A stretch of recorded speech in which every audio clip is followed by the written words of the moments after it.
sommes une famille, un seul cœur, un seul esprit. Les distances ne nous séparent pas, nous sommes un en toi.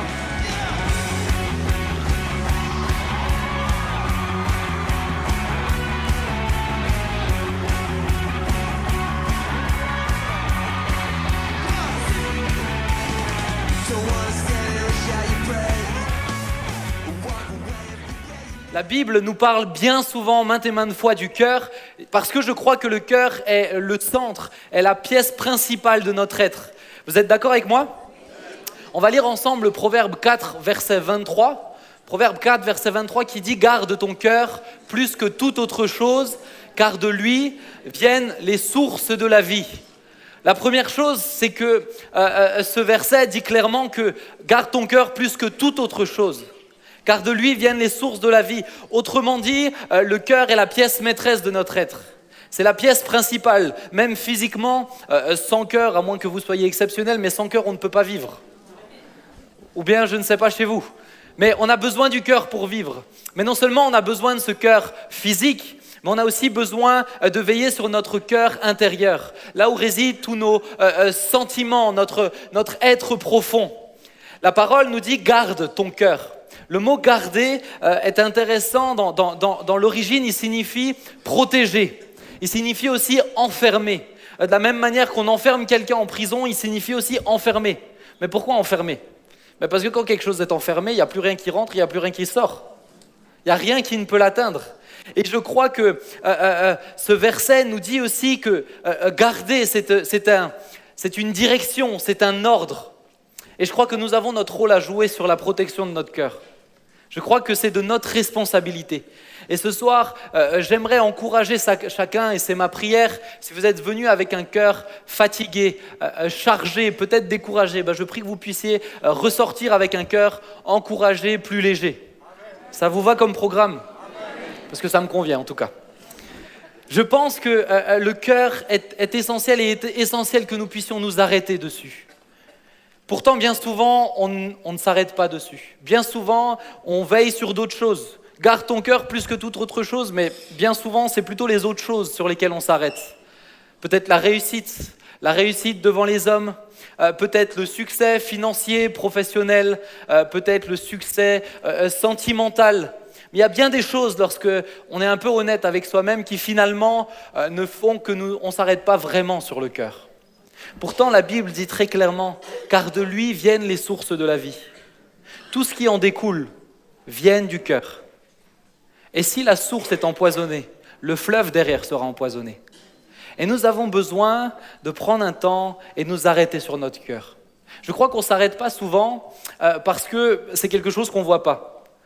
Nous, en tant qu'humains, on regarde bien souvent aux apparences. On s'arrête souvent sur les apparences. Et je crois que de s'arrêter sur le cœur, c'est quelque chose qui est individuel, personnel. C'est la première raison. Et la deuxième raison, c'est parce que s'arrêter et prendre soin de notre cœur, régler ce qu'il faut régler, c'est se mettre face à soi-même. Se mettre face à ses incohérences, face à ses blessures, face à ses douleurs, face à ses défis, etc. Mais bien sûr, cela c'est défiant. Cela, ça peut faire mal. Mais je crois que pour que les sources de la vie qui jaillissent de notre cœur soient propres, nous avons besoin de nous arrêter dessus. Et ce soir, on va voir ensemble, au travers de différents personnages, que le cœur, malheureusement, peut être malade. On peut avoir un cœur malade. D'ailleurs, l'expression nous dit « j'ai des hauts le cœur ». Quand vous avez envie de vomir, on dit « j'ai des hauts le cœur ». Vous le dites aussi ? Peut-être c'est une génération avant moi, je ne sais pas. En tout cas, ça m'arrive de le dire. Mais je crois qu'il faut qu'on puisse réaliser que le cœur peut être malade pour pouvoir le soigner. Un malade, pour qu'il puisse être soigné, c'est qu'on réalise qu'il est malade tout d'abord. Et on va voir ensemble, et j'aimerais commencer en regardant l'histoire de Samson, que le cœur est une chose fragile, qui peut facilement être brisée, qui peut facilement être détériorée si on ne fait pas attention. Samson, qui était Samson ? Alors Samson, c'est dans l'Ancien Testament. Samson, c'était un homme oint par Dieu. Dieu avait pour habitude dans l'Ancien Testament de déposer l'onction sur une personne. Et cette personne avait le rôle de veiller sur le peuple et parfois de le délivrer. Samson, c'était un homme qui finalement avait un grand avenir, un bel avenir. Dieu lui avait donné une force surhumaine. Un jour, il se retrouve face à un lion. Dans ces cas-là, je ne sais pas ce que vous faites. En tout cas, pour ma part, je m'enfuis en courant. Ça ne m'arrive pas souvent, mais ça peut arriver, on ne sait jamais. Il y a un zoo pas loin d'ici. Mais la réaction de Samson, c'est de choper le lion, de lui faire un petit coup comme ça, un petit coup du lapin, et qui détruit le lion à main nue. Alors, je dois dire, je ne sais pas si vous êtes très très musclé, moi je le monte pas trop, mais je dois dire que je n'estime pas être capable de faire une chose pareille. Un jour, il se retrouve à porter les deux portes principales d'une ville qui pesaient chacune, de mémoire, c'était plusieurs centaines de kilos, et qu'il a porté comme ça sur le dos et les a amenés de l'autre côté de la montagne. Prenez déjà votre porte de chez vous et amenez-la sur le grand ballon, vous allez voir que vous allez vite être fatigué. C'était un homme rempli d'une force extrême, qui avait une onction, quelque chose que Dieu avait déposé sur lui. Et j'aimerais vous dire que Dieu a un avenir pour chacun d'entre nous.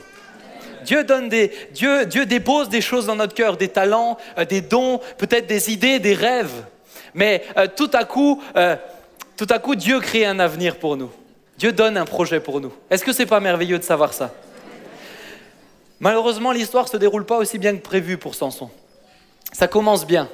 Mais malheureusement, dans la suite, ça ne se déroule pas aussi bien que prévu. Voilà que Samson s'amourache d'une dame qui s'appelait Délila. Alors on va lire ensemble Juges 16, verset 4. Après cela, il aimait une femme dans la vallée de Sorek. Elle se nommait Délila. Les princes des Philistins montèrent vers elle et lui dirent « Flatte-le pour savoir d'où lui vient sa grande force et comment nous pourrions nous rendre maîtres de lui. Nous le lierons pour le dompter et nous te donnerons chacun 1100 cycles d'argent. » Alors, Délila, on pense que Délila, Samson n'entretenait pas forcément une relation pure aux yeux de Dieu avec Délila. Certains commentateurs comme Matthew Henry, si vous connaissez, si vous regardez les commentaires, dira que Délila était un nom qu'on employait pour désigner les personnes qui, à coup de flatterie, à coup de belles paroles, utilisaient cela pour manipuler les gens et au final les détruire. Délila était, on le voit puisque Délila était vénale. C'est à cause de l'argent qu'elle a cherché à détruire Samson. On pense que Délila n'était pas une des femmes officielles de Samson puisque sinon il l'aurait ramenée chez lui à la maison. Il y avait dans cette relation quelque chose de malsain. D'ailleurs, certains commentateurs comme Matthew Henry, je vous disais tout à l'heure, estiment que Salomon, lorsqu'il donne le proverbe que je vais vous lire, s'inspire de l'histoire de Samson et Délila. C'est le proverbe 7, versets 21 à 27. Elle le séduisit à force de paroles. Elle l'entraîna par ses lèvres doucereuses. Il se mit tout à coup à la suivre comme le bœuf qui va à la boucherie, comme un fou qu'on lie pour le châtier, jusqu'à ce qu'une flèche lui perce le foie comme l'oiseau qui se précipite dans le filet, sans savoir que c'est au prix de sa vie. Et maintenant, mes fils, écoutez-moi et soyez attentifs aux paroles de ma bouche. Que ton cœur ne se détourne pas vers les voies d'une telle femme, ne t'égare pas dans ses sentiers, car elle a fait tomber beaucoup de victimes. Et ils sont nombreux tous ceux qu'elle a tués. Sa maison, c'est le chemin du séjour des morts, et il descend vers les demeures de la mort. Certains pensent que Salomon s'est inspiré de l'histoire de Délila et décrivait Délila lorsqu'il écrivit ce proverbe. Délila et la relation que Samson entretenait n'était pas une relation propre aux yeux de Dieu. Et bien sûr, Samson petit à petit s'est ouvert à Délila. Et je vous disais tout à l'heure que l'histoire ne s'est pas bien terminée. Délila a essayé de détruire Samson. Et comme le dit son nom, à coups de paroles, à coups de petites flatteries, à coups de paroles doucereuses. Voilà que tout à coup, une fois, elle lui dit « Mais révèle-moi le secret de ta force ». Et Samson lui sort un bobard. Une deuxième fois, elle lui dit « Révèle-moi le secret de ta force ». Et Samson lui sort un autre bobard. Une troisième fois « Mais révèle-moi le secret de ta force ». Et Samson lui sort encore une fois un bobard. Alors c'était un menteur quand même. Et puis voilà qu'une quatrième fois arrive. Et on va lire ensemble Juges 16, verset 15. Elle lui dit, écoutez bien, c'est quand même impressionnant. Comment peux-tu dire je t'aime puisque ton cœur n'est pas avec moi? Si ça, c'est pas un peu de manipulation quand même. Voilà 3 fois que tu t'es joué de moi et tu ne m'as pas déclaré d'où vient ta grande force. Comme elle était à chaque jour à le tourmenter et à l'importuner par ses instances. Est-ce que ça vous est déjà arrivé? Quelqu'un vous importune comme ça avec instance? Oui, papa il acquiert. Je ne sais pas à qui il pense. En tout cas, Comme elle était à chaque jour à le tourmenter et à l'importuner par ses instances, son âme s'impatienta à la mort. Et écoutez bien, il lui ouvrit tout son cœur. Il lui dit, le rasoir n'a point passé sur ma tête parce que je suis consacré à Dieu dès le ventre de ma mère. Si j'étais rasé, ma force m'abandonnerait, je deviendrais faible et je serais comme tout autre homme. Délila, ayant vu qu'il lui avait ouvert tout son cœur, envoya appeler les princes des Philistins et lui fit dire, montez cette fois, car il m'a ouvert tout son cœur. Et les princes des Philistins montèrent vers elle et apportèrent l'argent dans leurs mains. Elle l'endormit sur ses genoux et ayant appelé un homme, elle rasa les 7 tresses de la tête de Samson et commença ainsi à le dompter. Il perdit sa force. Elle dit alors, les Philistins sont sur toi, Samson. Et il se réveilla de son sommeil et dit, je m'en tirerai comme les autres fois et je me dégagerai. Il ne savait pas, malheureusement, que l'Éternel s'était retiré de lui. Les Philistins le saisirent et lui crevèrent les yeux. Ils le firent descendre à Gaza. Ils le lièrent avec des chaînes d'airain et ils tournaient la meule dans la prison. Malheureusement, Samson a très mal tourné. À force de jouer avec le feu, on finit par se brûler. À force de jouer avec le péché, on finit par se brûler. Et je crois qu'il faut que nous puissions réaliser qu'on ne joue pas avec le péché. Et si seulement Samson s'était enfui au bout de la première fois, si seulement Samson s'était enfui peut-être au bout de la deuxième fois ou au bout de la troisième fois, mais à force de jouer avec le feu, on finit par se brûler. Et je crois qu'il y a de ces destinées que Dieu crée, que Dieu prépare, qui sont malheureusement comme Samson, anéanties à cause du péché, à cause de nos cœurs qu'on ouvre au péché. Samson a ouvert son cœur à Délila. Samson a ouvert son cœur dans cette relation qui ne venait pas de Dieu, qui ne faisait pas partie de ce plan de Dieu. Et j'aimerais vous dire ce soir que le péché détruit. Et le péché détruit tôt ou tard. Dans la vie de Samson, c'était expéditif. Une fois, et il a fini les yeux crevés. Mais parfois, un peu de temps, avec un peu de persévérance, le péché finit par nous détruire, quelle que soit la forme du péché. Alors, encore faut-il savoir ce qu'est le péché. Le péché, c'est tout ce qui vient, tout ce qui est en dehors de Dieu. Dieu est bon, Dieu est saint, Dieu est juste, Dieu est parfait, Dieu est amour. Tout ce qui est en dehors de Dieu, de qui il est péché. Tout ce qui est en dehors de lui est péché. Péché, le mot signifie manquer la cible. Alors certes, même si cela nous faisait du bien, le péché ne plairait quand même pas à Dieu. Le péché, c'est pas par rapport à notre confort, c'est par rapport à la relation avec Dieu. Mais quand on est honnête avec soi-même, on réalise que le péché nous détruit. On réalise que le péché a une conséquence sur nous, c'est la destruction. Quelle que soit la forme du péché, il a plein de formes possibles. Si maintenant je trompais mon épouse avec la voisine, je ne suis pas sûr qu'elle l'appréciait. Et probablement que notre relation de confiance serait détruite. Et j'imagine très bien que dans une relation avec des enfants dans la famille, bien sûr que cela anéantit encore plus la famille. Mais de la même manière avec la nourriture, la Bible nous dit que l'excès de table, alors là je sais que je parle en Alsace, mais l'excès de table est un péché. Mais si tous les jours maintenant on mangerait jusqu'à se faire mal au ventre, je crois que tôt ou tard on risque d'avoir des problèmes de santé. Dimanche, on parlait avec mon frère Jonathan qui est médecin, je ne sais pas s'il est là, et il a eu un temps de formation cette semaine et il nous a appris quelque chose. Alors je vais vous apprendre quelque chose. Si à Noël vous mangez un paquet de churros, qui est-ce qui connaît les churros ? Attendez, entendez la fin. Si vous mangez un paquet de churros à Noël avec un peu de Nutella, eh ben, en quantité de ce que vous mangez, il vous faudra 18 heures juste après de course pour l'éliminer. De marche ou de course. Moi j'ai entendu de course. Bref, de marche ou de course. Je pense sincèrement que si on appliquait ça en Alsace, on n'aurait même plus besoin de voiture. Avec tout ce qu'on a à éliminer, je dois dire que j'aime manger, c'est un vrai défi. Mais tôt ou tard, quelle que soit la forme, le péché finit par nous détruire. Ça peut être la même chose avec le mensonge, ça peut être la même chose avec la violence dans les paroles, la violence dans les actes, etc. Le péché détruit tôt ou tard. Pourquoi ? Parce que c'est tout ce qui est en dehors de ce que Dieu veut. Et de la même manière qu'un enfant a besoin de barrières pour être protégé, de cadres de sécurité pour être protégé, de la même manière, notre cœur a besoin de cadres, de limites pour être sécurisé. Et bien souvent, lorsque nous disons des choses comme cela, on dit, mais alors c'est un Dieu dictateur. Alors c'est un Dieu qui veut notre mal. Alors c'est un Dieu qui veut nous réduire à l'esclavage. Mais c'est totalement faux. Le péché nous détruit. Et si Dieu nous dit, mais cela, c'est pas bon pour nous, c'est que ce n'est pas bon pour nous. Si aujourd'hui vous avez un petit bébé et vous le laissez faire ce qu'il veut, j'ose pas deviner ce qui risque de se passer avec ce bébé. On a besoin, de la même manière, notre cœur a besoin d'être protégé. Et pour cela, il a besoin de limites claires.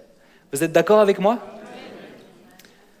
J'aimerais voir avec vous deux conséquences à un cœur qui n'est pas protégé, à un cœur sur lequel on ne veille pas. Et j'aimerais tout d'abord voir avec vous Saül. Regardons un instant Saül, ce roi que Dieu là aussi avait oint comme Samson. Là aussi, Dieu avait déposé une onction particulière. Là aussi, il avait ce bel avenir qui se dessinait devant lui. Mais petit à petit, on se rend compte qu'il ne se soumet plus tout à fait aussi bien que prévu à Dieu. On se rend compte que petit à petit, son cœur est enflé d'orgueil. Alors ce soir, je ne vais pas parler de l'orgueil parce qu'il y a un excellent message qui a été donné dimanche par Jean-Marie. Et je vous encourage à l'écouter, ça vous fera du bien. Et si ça ne vous fait pas du bien à vous, ça fera du bien sûrement à votre voisin. Mais le voisin, donnez-le à votre voisin aussi, je pense qu'il en a besoin s'il vous l'offre. On a tous besoin de ça, on est tous orgueilleux quelque part. Mais on réalise que Saül était tout à coup de plus en plus orgueilleux. Et voilà que David arrive dans l'histoire. Et que David commence à prendre position et qu'il tue Goliath. Et on lit dans 1 Samuel 18, versets 6 à 9. Comme il revenait lors du retour de David après qu'il eut tué le Philistin, Goliath, les femmes sortirent de toutes les villes d'Israël au-devant du roi Saül. En chantant et en dansant au son des tambourins et des triangles et en poussant des cris de joie, les femmes chantaient, se répondaient les unes aux autres et disaient « Saül a frappé ses 1000 et David a frappé ses 10 000 ». Saül fut très irrité et cela lui déplut. Il dit « On en donne 10 000 à David et c'est à moi qu'on en donne les 1000 ». Il ne lui manque plus que la royauté. Et Saül regarda David d'un mauvais œil à partir de ce jour et dans la suite. Alors, entre parenthèses, 1000, c'est pas si mal que ça, hein. Mais c'était le fait que tout à coup, il se retrouve déclassé par rapport à quelqu'un d'autre. Et tout à coup, cela a créé de la jalousie.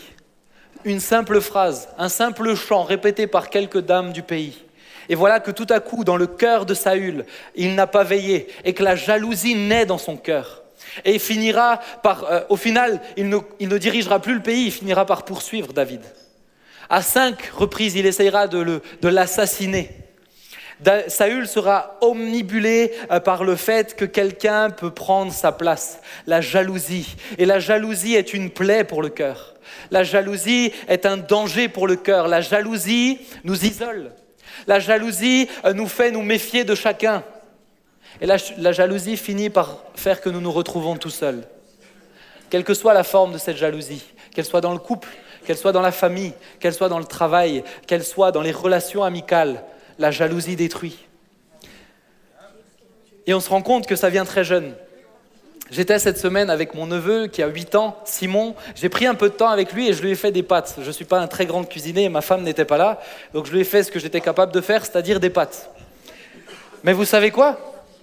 Il m'a presque grondé parce que j'avais mis plus de pâtes dans mon assiette que dans la sienne pour un enfant de 8 ans. Il était jaloux du nombre de pâtes que j'avais. Alors bon, je lui ai dit, bon, je sais que tu manges beaucoup, mais je pense que j'ai des besoins un peu plus grands que les tiens, donc merci s'il te plaît. Mais la jalousie vient très tôt. La jalousie, la Bible nous dit que le cœur de l'homme est mauvais et tortueux par-dessus tout. Et on se rend compte que très tôt, ces choses-là viennent. Mais si on ne veille pas, la jalousie finit tôt ou tard par nous détruire. Quelle que soit cette forme de jalousie. Alors j'aimerais t'encourager ce soir, si c'est pour toi un vrai défi, la jalousie, te dire il y a une solution. Il y a une solution et on va la voir tout à l'heure. Mais laissez-moi regarder avec vous une deuxième conséquence à un cœur qui n'est pas protégé. Et c'est au travers de l'histoire d'Absalom.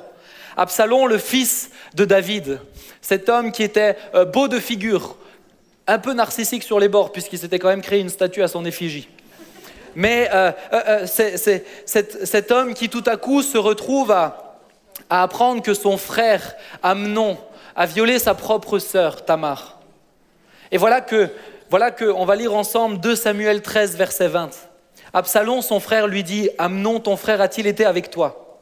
Maintenant, ma sœur, tais-toi, c'est ton frère, ne prends pas cette affaire trop à cœur. » Et Tamar, désolée, demeura dans la maison d'Absalom, son frère. Le roi David apprit toutes ces choses et il fut très irrité. Absalom ne parla, écoutez bien, ni en bien, ni en mal avec Amnon. Mais il le prit en haine parce qu'il avait déshonoré Tamar, sa sœur. Ce soir, j'aimerais tout d'abord préciser, et comprenez-moi bien, je ne suis pas en train de dire qu'un abus sexuel ou de quelque ordre est quelque chose à prendre à la légère.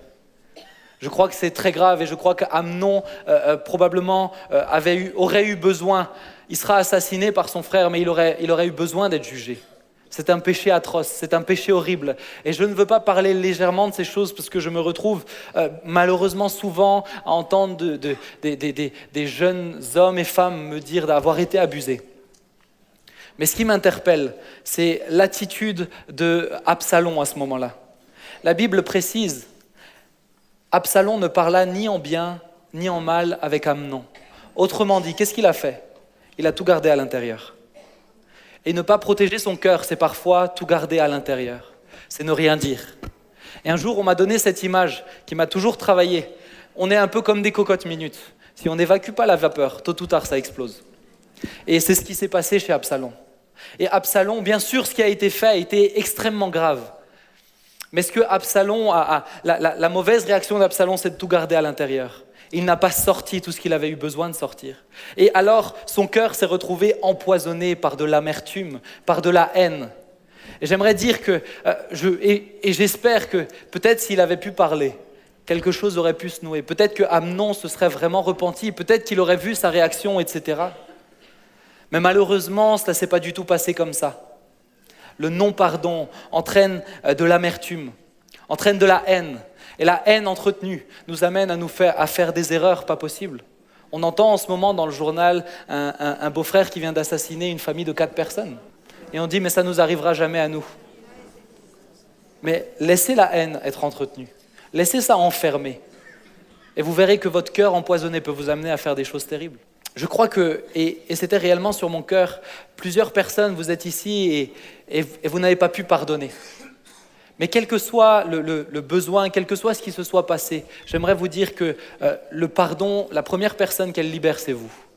Pardonner, être capable de pardonner, et encore une fois, des fois je crois que ça a besoin de temps, de discussion, mais être capable de pardonner, cela va premièrement vous libérer vous. Ça va vous libérer de cette amertume, ça va vous libérer de cette haine, de cette rancœur. Le non-pardon, finalement, nous empêche, nous, d'avancer. Lorsque notre cœur est pris dans cet étau de cette amertume, de cette haine, finalement, on n'avance plus. Ou tout du moins, il y a une partie de nous qui reste sur place et qui ne peut plus avancer. Mais je crois que lorsqu'on arrive à pardonner, lorsque tout à coup, on arrive à lâcher prise, alors c'est nous-mêmes que nous libérons de cet étau. La première personne que nous libérons, c'est soi-même. Pardonner est essentiel pour un cœur en bonne santé. Pardonner est essentiel pour un cœur qui peut avancer, qui peut se développer, qui peut aller plus loin. Le pardon est vital et le non-pardon nous pousse à faire des erreurs terribles. Le non-pardon est un poison dévastateur. Dévastateur. Je rencontre et je suis sûr que les autres pasteurs de l'équipe se retrouvent avec beaucoup de personnes en entretien, avec beaucoup de problèmes. Mais bien souvent, le point central, le point qui fait mal, c'est un moment où il faut pardonner quelque chose. Souvent, on le retrouve. Mais parce que le non-pardon entraîne des dégâts partout. Le non-pardon entraîne des dégâts partout. Encore une fois, si la source est polluée, tout le reste du fleuve va être pollué. Mais il y a, et j'aimerais donner une bonne nouvelle, c'est qu'il y a une solution. Alors je m'attendais quand même à un amen là, à ce moment-là. Ah, merci. Vous êtes gentils. J'aimerais voir maintenant avec vous Jésus, puisque Jésus est notre modèle. Vous êtes d'accord avec moi? Donc, Jésus est notre modèle. Bertrand, tu es d'accord avec moi? Merci Bertrand. Jésus est notre modèle et on va lire ensemble ce passage bien connu dans Marc 4, versets 35 à 39. Ce même jour, le soir, Jésus leur dit « Passons de l'autre côté du bord ». Après avoir renvoyé la foule, ils l'emmenèrent dans la barque où il se trouvait. Il y avait aussi d'autres barques avec lui. Il s'éleva un grand tourbillon et les flots se jetaient sur la barque, au point qu'elle se remplissait déjà. Et lui, il dormait à la poupe sur le coussin. Ils le réveillèrent et lui dirent « Maître, ne t'inquiètes-tu pas de ce que nous périssons ?» S'étant réveillé, il menaça le vent et dit à la mer « Silence, tais-toi !» Et le vent cessa et il y eut un grand calme. C'est impressionnant, n'est-ce pas? Ça m'arrive pas souvent à parler à la météo, mais je pense que ça serait intéressant d'essayer. Mais il y a quelque chose qui m'interpelle, c'est que Jésus reste tranquille. Encore une fois, rappelez-vous bien que Jésus est Dieu, parfaitement Dieu. Mais Jésus est homme, parfaitement homme. Il est né comme un homme, de la même manière qu'un homme. Bien sûr, il a été enfanté divinement par la présence du Saint-Esprit. Mais il est sorti de la même manière qu'on sort. Il est né comme un homme, il a marché comme un homme. Peut-être qu'il était inscrit au club du foot FC Nazareth. Peut-être qu'il a appris à faire du skateboard. Il a peut-être, je pense qu'il avait des préférences culinaires. S'il était comme moi, c'est le poulet et les bananes plantains. Ceux qui me connaissent savent. Peut-être pour les vrais Alsaciens, les purs et durs, la choucroute. Je ne sais pas ce qu'il aimait, mais ce qui est sûr, c'est qu'il vivait comme un homme. Il avait un métier. Il était charpentier. Lorsqu'il marchait, il se fatiguait. On pense qu'à chaque fois, il n'y avait pas de souci, mais lorsqu'il marchait, il se fatiguait. Le fait de prendre tellement de temps avec les personnes, ça le fatiguait aussi. C'était un homme comme vous et moi. Il était parfaitement Dieu, mais il était parfaitement homme. Mais en plein milieu d'une tempête, tout à coup, il a réussi à s'endormir. Comme ça, simplement. Je dois dire, c'est interpellant. D'autant plus que des hommes expérimentés en pêche comme Pierre, Jacques, Jean, qui eux s'inquiétaient. À mon avis, ce n'était pas une petite tempête. Si des pêcheurs professionnels, eux, paniquaient, s'inquiétaient, à mon avis, ce n'était pas une petite tempête. Mais Jésus était paisible, tranquille, le cœur en paix. Alors comment c'est possible ? Comment c'est possible ? Quelle était la différence tout à coup entre ses disciples et lui ? Qu'est-ce qu'il comprenait de plus que ses disciples n'avaient pas compris ? Est-ce que vous voulez savoir ? Oui ? Bon d'accord, alors je vous le dis parce que vous m'avez dit oui. Mais ce qu'il comprenait de plus, c'est que sa vie était entre les mains de son Père. Sa vie était entre les mains de son Père. Jésus savait que ce n'était pas les flots qui conduisaient sa barque, c'était la volonté de Dieu. Et par conséquent, la barque était entre ses mains. La barque était entre les mains de Dieu, parce que Jésus était dans cette barque, et que Jésus faisait confiance à son Père. Vous connaissez ce chant, je pense. Parce qu'il vit, je n'ai rien à craindre, mes lendemains sont assurés. Entre ses mains, il tient ma vie pour ce temps et l'éternité. Je sais qu'il vit. Amen.